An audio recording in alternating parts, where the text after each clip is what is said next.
باللہ من الشیطان الرجیم بسم اللہ الرحمن الرحیم۔ محترمی و مکرمی جہمی صاحب نے سیدنا ابو بکر رضی اللہ تعالی عنہ کی شان میں گستاخی کی ہے، اور اب بھی کوئی یہ نہیں سمجھتا کہ جہمی صاحب رافضی ہیں، تو پھر اس کا مطلب یہ ہے کہ وہ خود رافضی ہے۔ ظاہر رافضی اپنے آپ کو تو رافضی نہیں کہے گا، یا اپنے ہم خیال کو تو رافضی نہیں کہے گا۔ تو ذرا سنیے کہ جہمی صاحب کتنی غلط بات کرتے ہیں۔ آج اگر حضرت ابوبکر زندہ ہونا یقین کریں، ان سے ذرا یہ اسلامک ہسٹری کے دو ٹکڑے دکھائے جائیں، خون کے آنسو روئے۔ اچھا، حضرت ابوبکر رضی اللہ تعالیٰ عنہ اگر آج زندہ ہوں تو الیاذ باللہ خون کے آنسو روئیں۔ میں یہ پوچھتا ہوں جہلمی صاحب کو، یہ کس نے بتا دیا کہ وہ خون کے آنسو روئیں گے؟ کس حدیث سے ہے، کس روایت سے ہے؟ خیال ہے نا، کنجکچر ہے، یعنی کہ ایک قیاس ہے، ایک رائے ہے۔ یہ غلط بھی ہو سکتا ہے بالکل نہ روئیں۔ پھر یہ تو ایسی بات ہے کہ آج اگر رسول اللہ زندہ ہوتے اور ان کو یہ واقعات معلوم ہوتے تو وہ خون کے آنسو روتے۔ یہ تو آپ کسی کے آگے لگا دیجئے، یہی مسائل پیدا ہو جائیں گے۔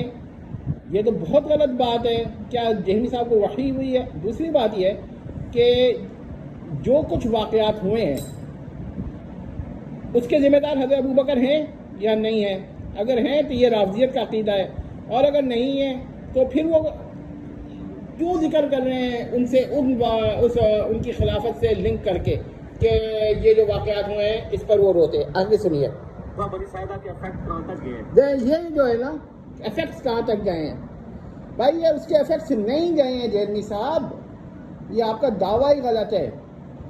اور اگر یہ فرض کیجئے کہ حضرت علی رضی اللہ تعالی عنہ کو پہلا خلیفہ مان لیا جاتا ہے تو کیا اس وقت یہ ایفیکٹس نہیں ہوتے؟ کیا ایسے لوگ نہیں کھڑے ہو جاتے جو کہتے ہیں حضرت ابوبکر کو بنانا چاہیے تھا پہلا خلیفہ؟ یہ تو آپ نے اپنی رائے پیش کر دی ہے، کوئی ایفیکٹ نہیں گیا ہے وہاں تک۔ یہ تو جہلمی صاحب کی رائے ہے، اور وہ رائے صحابہ کے اوپر طاری کر رہے ہیں، یہی رافضیت ہے۔ آگے سنیں۔ قیامت تک جا رہی ہے۔ میں یہ جہلمی صاحب سے پوچھتا ہوں کہ یہ قیامت تک کیوں جا رہی ہے؟ یہ اگر اللہ تعالیٰ کو پتہ ہے تو کیا اللہ تعالیٰ نے کو یہ نہیں پتا؟ تو کیا کہہ دیں کہ خدا کو بھی یہ تکلیف ہو رہی ہے اس سے؟ نعوذ باللہ تعالیٰ۔ پہلی بات یہ۔ دوسری بات یہ ہے کہ رسول اللہ کے بارے میں بھی یہی کہا جا سکتا ہے۔ پھر اگر رسول اللہ حضرت ابوبکر کا نام لے لیتے نا تو یہ کچھ بھی نہیں ہوتا۔ تو جہلمی صاحب کے دل میں حضرت ابوبکر سے بغض کتنا ہے یہ آپ لوگ نوٹ کریں۔ یہ جہلمی کے قلب میں جتنا بغض ہے سیدنا ابو بکر رضی اللہ تعالیٰ عنہ سے، یہ بغض اتنا زیادہ ہے کہ کسی مسلمان کو نہیں ہو سکتا۔ آگے سنیں۔ تو ہم ڈیسائیڈ کر سکتے ہیں، چلو اس زمانے میں تو وہ کہہ سکتا ہے۔ آپ ڈیسائیڈ کیوں کریں گے جہلمی صاحب؟ آپ کو یہ معلوم ہونا چاہیے تھا کہ اگر حضرت علی اس وقت خلیفہ ہو جاتے تو پتہ نہیں، ہو سکتا ہے یہی باتیں ہو رہی ہوتی، پھر بھی ہو سکتا ہے ایسے لوگ کھڑے ہو جاتے جو حضرت علی کے خلافت کے ہی منکر ہو جاتے، بعد میں کہتے بھائی حضرت ابوبکر کا حق مارا گیا، حضرت عمر کا حق مارا گیا۔ کیا ہو سکتا تھا؟ آپ جب یہ فرض کرتے ہیں نا وہ زندہ ہوتے، وہ دیکھ لیتے، تو ہم بھی یہ فرض کر سکتے ہیں کہ حضرت علی اگر ہوتے اس وقت تو پتہ نہیں کیا سینریو ہوتا۔ آپ جب فرض کریں گے تو آپ کا وہم بھی دلیل بنتا ہے آپ کے نزدیک، اور ہمارا استدلال بھی آپ کے نزدیک دلیل نہیں بنتا۔ یہی رافضیت ہے، یہی جہلمی صاحب کا بہت بڑا ایک ذہنی مسئلہ ہے، اور ان کے ماننے والوں کا ہے کہ وہ جہلمی صاحب کی ان باتوں کو بھی صحیح سمجھ رہے ہوتے ہیں، الیاذ باللہ، اور اس کے باوجود وہ جہلمی صاحب کو یہ نہیں سمجھتے کہ وہ کیا کہتے ہیں، رافضی ہیں۔ آگے سنیں۔ نظر آ رہا ہے امت ایک نہیں ہو رہی۔ امت تو اچھا جی، معتزلہ جو تھے یہ کہاں سے پیدا ہو گئے تھے؟ ٹھیک ہے، فلاسفہ کرامیہ یہ لوگ بھی تو پیدا ہوئے ہیں۔ صرف اسی مسئلے سے تو امت میں تقسیم نہیں ہوئی ہے، اور بھی مسائل سے ہوئی ہے۔ پھر اہل سنت میں جو جہلمی صاحب اکثر پیش کرتے ہیں، دیوبندی، بریلوی اور اہل حدیث کے مسائل، تو یہ تو دوسری وجوہات سے پیدا ہوئے ہیں، تو اختلاف تو اور بھی وجوہات سے ہو سکتا تھا۔ اور آپ تو امت کو ایک کرنے کی آپ بات کرتے ہیں تو کس بنیاد پر کرتے ہیں؟ کہ حضرت علی پر ایک کرنا چاہتے ہیں؟ حضرت ابوبکر پر تو ایک امت ہوئی نہیں، تو پھر حضرت علی پر کیسے ہو جاتی؟ جہلمی صاحب ذرا غور کر لیں کیا آپ کہتے ہیں اور کیا حقیقت ہے۔ بولے چلے جاتے ہیں، ٹھیک ہے آپ جو چاہیے کہیے، لیکن میں یہ پوچھوں گا ہر بات کی دلیل کیا ہے؟ کوئی دلیل نہیں ہے، صرف قیاس ہے، رائے ہے۔ آگے سنیں۔ کیا ہو گیا تھا وہاں پہ؟ ہو جاتا چلے وہاں ڈیسائیڈ ہو جاتا کہ بھئی خلیفہ بنی سعیدہ پہ کہ سعد ابن عبادہ اور سارا معاملہ ٹیکل کر کے بیعت کیے بغیر کرتے تھے، حضور کو دفنا لینے دو، پھر تسلیم کر لیتے ہیں۔ تم لوگوں نے کیا کام کیا؟ ابھی تو ہم نبی علیہ السلام کے غم سے فارغ نہیں ہوئے، فی الحال اس مسئلے کو ہم پوسٹ پون کرتے ہیں، فلاں تاریخ کو ہم فلاں جگہ میٹنگ کریں گے اور خلیفہ چن لیں گے. یہ آپ اب میں یہ اتنی گندی بات جہمی صاحب نے کہی، اب کیا کہا جائے، ناپاک اور گھٹیا بات یہ ہے کہ صحابہ نے جو کام کیا اس پر کو جہلمی صاحب غلط سمجھ رہے ہیں. صحابہ میں اگر اختلاف تھا، انہوں نے ایک کام کیا تو وہ غلط ہے، اور جہلمی صاحب کی رائے ٹھیک ہے. نہیں، کیوں ہوتا ہے ایسا؟ صحابہ نے اس کو کیا ان کے ذہن میں ایسا نہیں ہوگا؟ بالکل ہوگا. انہوں نے پھر بھی خلیفہ چننے کو ترجیح دی. اس کا مطلب ہے کہ رسول اللہ کی تدفین سے پہلے خلیفہ کو چننا زیادہ ضروری تھا. اور اگر صحابہ کا اس پر اجماع ہے کہ یہی کام ضروری تھا تو پھر سمجھ لیجئے پھر کوئی دو رائے نہیں ہے کہ جہلمی صاحب باطل ہیں، بالکل باطل ہیں. لیکن جہلمی صاحب نے صحابہ کو باطل قرار دے کے اپنی رائے پیش کی ہے. تو پھر میں یہ کہتا ہوں کہ پھر کیا حرج ہوتا ہے کہ رسول اللہ ہی کہہ دیتے کہ بھائی یہ جھگڑا مت کرنا میرے بعد، حضرت ابوبکر خلیفہ ہیں یا حضرت عمر خلیفہ ہیں، جس کسی اور کا نام لے لیتے. تو رسول اللہ پہ بھی تو اعتراض کیجیے. اور اگر آپ رسول اللہ پہ اعتراض کریں گے تو کافر ہو جائیں گے. اب ہو سکتا ہے جہلمی صاحب تو بڑے چلاک آدمی ہیں، وہ کہیں گے دیکھو یہ چاہ رہے ہیں کہ رسول اللہ پہ ہم اعتراض کریں. میرا مطلب یہ ہے، یہیں پر میں کلیئر کر دے رہا ہوں کہ آپ کے اصول و قواعد سے رسول اللہ پر اعتراض ہو رہا ہے. اب آپ اگر اپنے اصول و قواعد کے ساتھ ہیں تو رسول اللہ پہ بھی اعتراض کیجیے، اور اگر آپ کا اصول و قواعد غلط ہے یا رسول اللہ پہ آپ اعتراض نہیں کر سکتے تو آپ کے اصول و قواعد غلط ہے. یہ مطلب ہے میرا.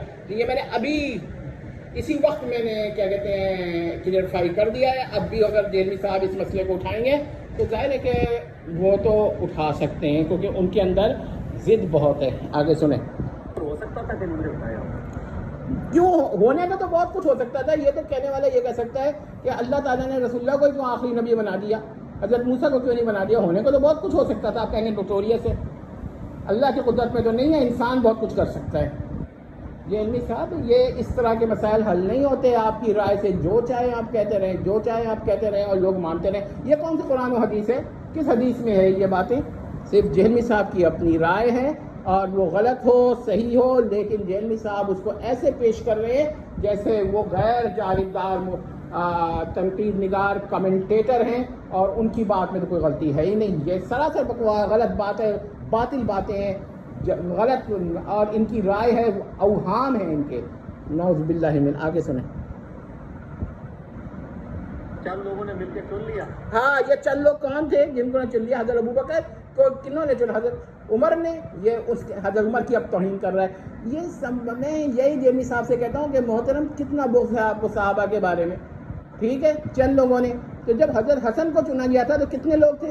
اچھا، دوسری بات یہ کہ چند لوگوں نے چن لیا تو باقی اتفاق ہو گیا نا.